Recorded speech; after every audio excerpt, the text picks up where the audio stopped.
Jag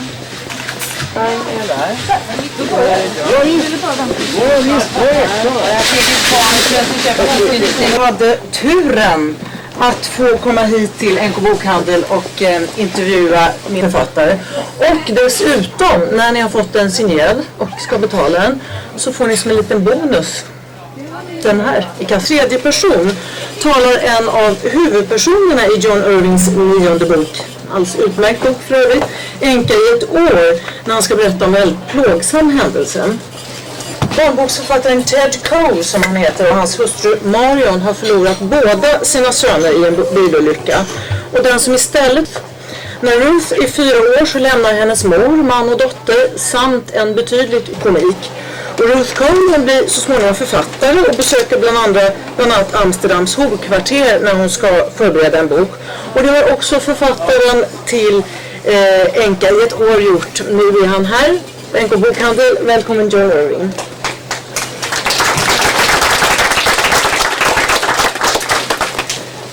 Not a long time for me. I often spend 4 or 5 years writing a book, and I usually spend at least a year, often a year and a half, taking notes for a book before I begin to write it. So this was easier than some of the earlier books, in that I wrote the book and took the notes in only 4 years. I always had a picture of 3 different times in a woman's life when I purposely tried to make her as vulnerable to her circumstances as I could imagine. She's 4 years old when her mother leaves, and she won't see her mother again for 37 years. When we see her again, she's a 36-year-old successful woman, but an unmarried woman, and a woman who doesn't like her own judgment in men very much. She's less successful in her personal life. Nothing new. And when we see her last, she's 41 and she's a widow, and she has a child the same age she was when her mother left her. So there's a kind of a symmetry of vulnerability maybe to the character, and I began with that back in the spring of '94. That was always the structure of the story, about a young woman who's she's very good at what she does, but her personal life is less happy, and her mother goes away for 37 years. She in the book, she actually did what you did. She went to Amsterdam. Well, if I were a woman writer and I wanted to write a novel about a woman's experience, a woman's curiosity about prostitution, it would be the only red light district that I would feel comfortable in, because it's a very unthreatening tourist trap. There's nothing particularly dangerous or intimidating about it. All of us can be walking around there at any time, right? Yes, and the only danger would be that you bump into somebody, because there's so many people. You know, it's so ironically she feels safe there, although of course she isn't. So that was one of the reasons. The other reasons were more personal. My Dutch publisher has an unusual history. I mean, he was for a long time the press secretary to the Queen, and so he knows more people in the world outside of publishing than many publishers do. And I needed to spend a considerable amount of time with a Dutch policeman, because the particulars of how the policeman would solve a crime in this case, that I wanted to study that with this particular policeman, and I also wanted to keep testing the story I was inventing with a woman who herself was a former prostitute and who at the time was the head of a prostitutes' rights organization. So I just, I had contacts, I had people I knew, and if I'd had people I knew, if I'd known a policeman and the head of a prostitutes union somewhere else, I probably would have gone there, but I didn't, so it wasn't special. And compared to the three previous novels, the research was easy, it was limited. I once spoke to a Swedish author who told me that he quite often picks names from obituaries, dödsannonser alltså, and gives to his characters. From where do you pick most names and characters? Telephone books. Yeah? Basically I ask someone who lives in an area. The only thing I care about a name is if it's a common name, I want to know it's common. Sometimes that's suitable. If it's an unusual name, I want to know it's unusual. I don't want to give someone a name that sounds unusual to me, but which in another town and in another country is very ordinary. I think that's one of the things you do homework for. That's one of the things that I do research for. It's all right to make a choice consciously, to give someone a very plain name, to have something happen in a novel that happens all the time, or to have something happen in a novel that's happened only twice. But you better know the difference. You better know whether the choice you've made is frequent or unusual. That's all.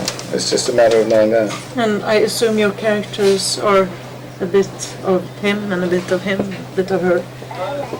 Well, I think maybe for every major character in a novel, maybe you have to have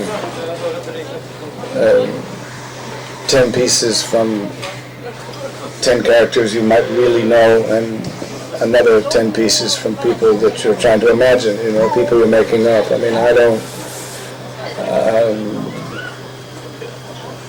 I don't know anybody in my life who's would interest me to write about. I don't know anyone. If I did, I wouldn't hesitate doing it. I just don't know anyone. Maybe. Thank you. To Rolf, R-O-L.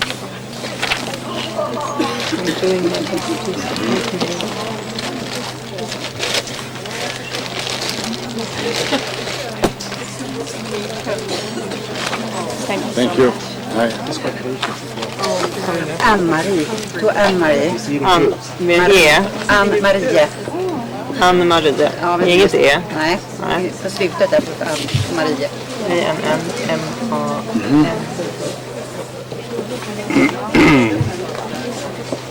This one. To Magnus.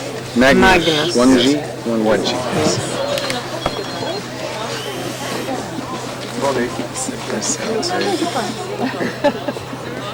Okay. Oh, this one is to Sophia with F. Please.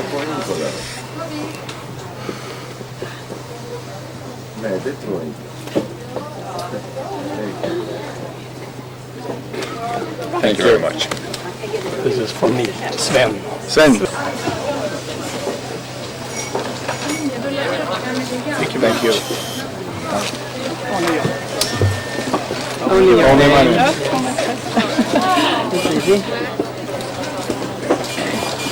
I'm not so tired that you don't have. My old friend and the Swedish publisher is named Per, and so I wanted to make fun of him. No other reason. Is he happy about it? Yes, he's very happy about it. He called me in the middle of the night. It's just an inside. It's a small scene. I'm doing some research on church organs and church organists, but I don't know enough about that book to talk about it. Really, it's just it's an early idea. I may not do anything with it. Yes, I don't know enough about it. Can you actually work on one book and at the same time start to work on another in another part of your head?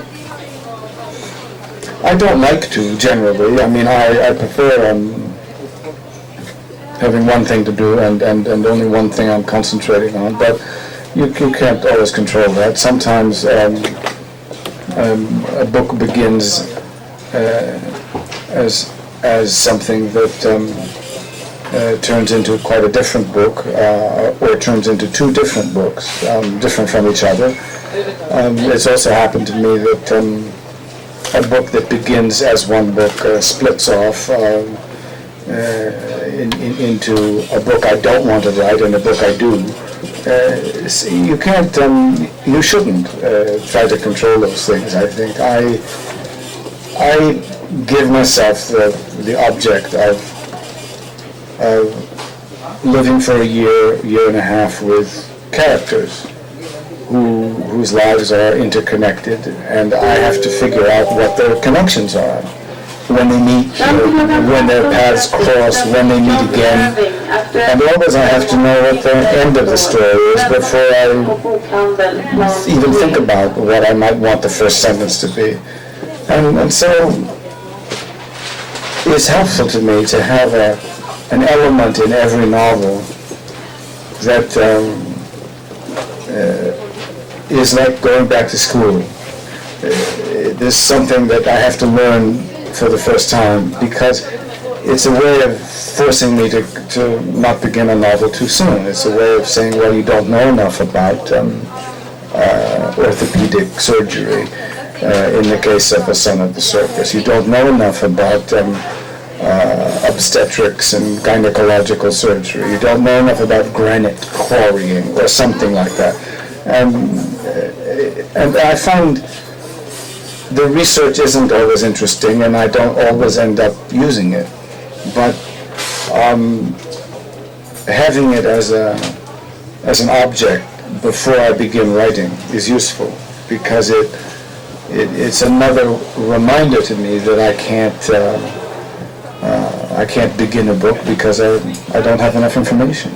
Now you've lived with Ted Cole, Marion Cole, Ruth Cole, Eddie O'Hara, and the other characters of this book for nearly 4 years. Is it hard to part from them? And No. Are they your friends? No. No, they're not my friends. No. And the book, is it your baby? No, I think that if a writer has those feelings about a book, if you feel that it's hard to part with it, it probably means you haven't written it sufficiently. It probably means you haven't worked hard enough on it. If you have worked hard enough on it, you're happy to see it go. I mean, you're happy to have it leave your life. I mean, one of the things I don't like about spending time as I have over the last 10, 13 years, really, working on screen adaptations of a couple of my novels, is one, that writing a screenplay is not nearly as interesting as writing a novel, and two, you keep going back to these characters that you really have finished with to your satisfaction, and so it becomes a job rather than a discovery, because you will never make them as interesting in a film as they were in the novel, and so it's a little it's basically uninteresting to me, and I've been involved in it as little as I can be, but I did want to be involved with it a couple of times just to confirm for myself that I didn't want to be involved with it again, because you don't know. You don't sincerely know whether you do or don't want to do something until you do it. No, you don't. Are you as a writer, I mean, we were talking about this as a job, are you as a writer ever free from work? I mean, you can run into ideas and one-liners everywhere, and anytime. Well, I'm not interested in being free from work, because I feel it's a luxury to be able to write full time. I wrote the first 4 novels of my career having other jobs, and always believing that I would need another means to support myself. I never believed that I would support myself by my writing. I thought it was foolish to imagine that I was going to make a living at writing novels. And so I took care of the business of making a living and wrote my novels when I had time. And I thought I'd always do that. And so with the 4th book, with The World According to Garp, and with it enabling me to be a writer full time, I've never regretted that. I mean, it's not work to me. It's I get to play all day at what I want to do, and I've had jobs, I didn't like them. And now I get to stay home all day, which to me is a luxury. Ted Cole, who is Ruth's father in A Widow for 1 year, he plays squash till he's nearly 80 years old. Will you be writing, wrestling, and going to gyms till you are nearly 80? I don't wrestle anymore. I competed until I was 34. I coached until I was 47. I'm 56. I don't wrestle anymore. I go to a gym just because it's a habit, It's an old habit. But I have nothing to do with wrestling anymore. But writing and keeping fit, you will continue to do till you're nearly 80? If I don't drop dead tomorrow, sure.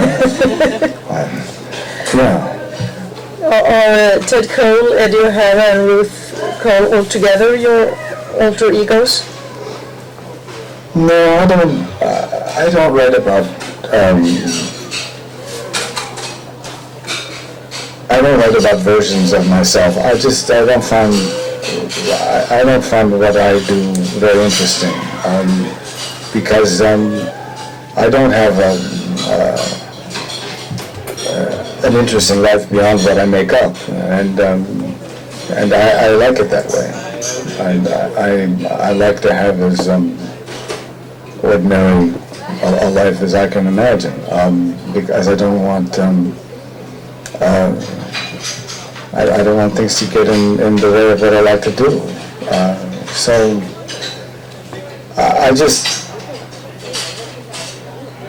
I think there are writers who think they're interesting, and maybe they are. I don't know any. I think there are people who feel strongly about themselves and about the importance, at least to them, of their life stories. But I don't feel that way. I feel I have another role, which is creating people whose lives have been more interesting, more challenged than mine have been, and making the structure of that story as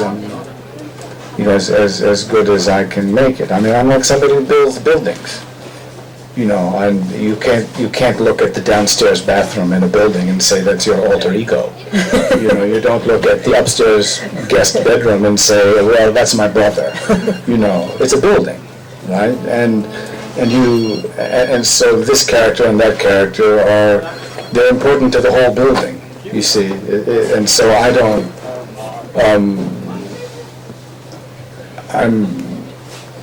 I don't mean this rudely. I just mean that for the purposes of writing a novel, real people have never been of much use to me, except as readers. Except that when you write about medicine, you write about someone who's an obstetrician, you want to have an obstetrician read the book to say you've made a mistake about this episiotomy. It doesn't go that way.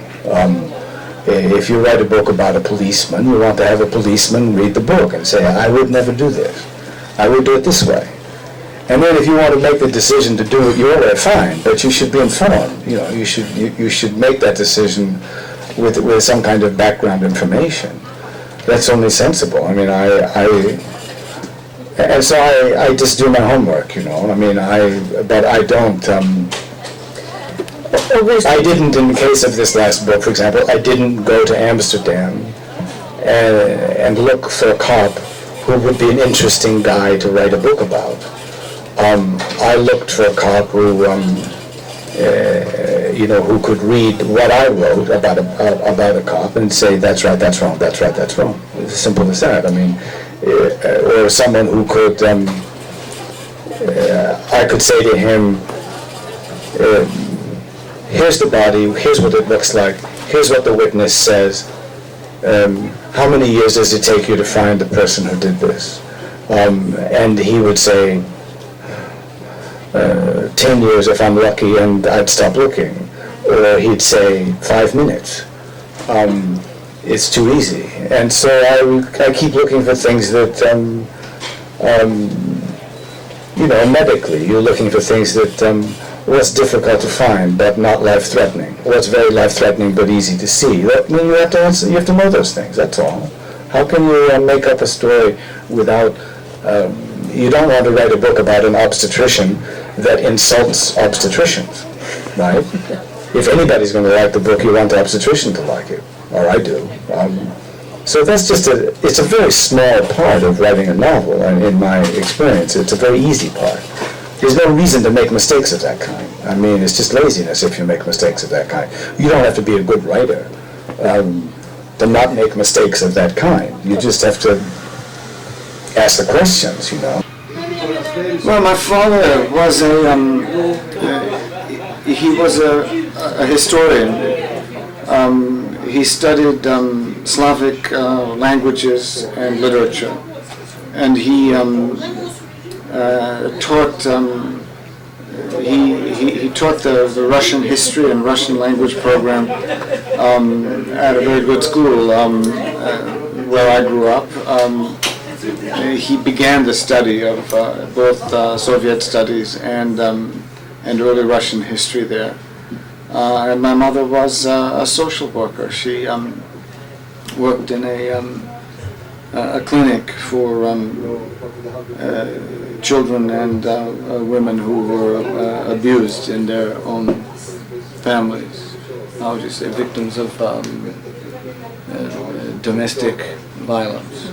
You know, women who were punched around by their husbands, and children who were beaten by their parents, that kind of thing. Who wanted you to be when you were a child? A pilot or a writer? I think, you know, when I was 14, I started wrestling. At the same time, I started keeping a diary, you know, just notebooks, and it just went from there. I mean, I started writing things down consciously and wanting to, you know, spend a certain amount of time with my diary and my journal every night when I was that age. And I don't remember when I wrote my first story or my first poem or something, but usually they were stories. And I was 25 when I wrote my first novel, and I was 27 when it was published. Things you like, things you hate, the last question. That's so broad. You know? Yes! Name it, just name it. Few of them.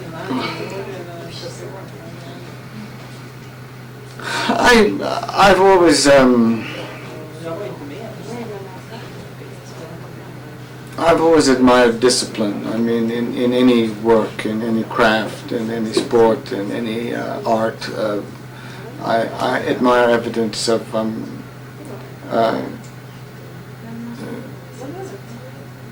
making a plan and keeping to it. I think, and the opposite is probably high among the list of things I don't like, which is carelessness or accidental behavior. You know. Okay.